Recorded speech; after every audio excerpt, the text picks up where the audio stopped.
Бабо, разкажи ми приказка. Добре, но да знаеш, че тази приказка все още няма край. Как така? Слушай сега и ще разбереш. Разказват, че тази чешма не е направена от човешки ръце.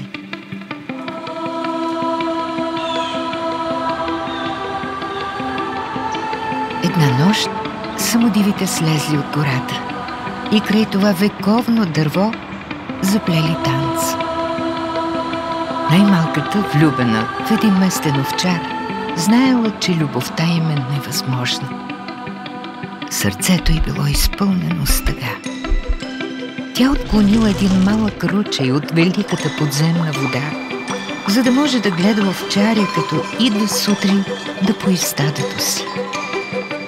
Години по-късно уважаван учител на смъртното си легло дарил своето имане, за да се изгради белокаменна чешма.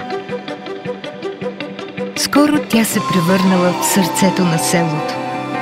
В жешките дни старите разказвали приказки на сянка. Младите си правили слънчеви бани, а дечицата търчали около водата. Но няма я вече тая гълчава. А промяната на времето и пресъхващите реки оставят след себе си само пукнатини и суша. Бабо, хубава е, ама знам, че си е измислила. Сега заспивай и да знаеш, че тази приказка още не е свършила.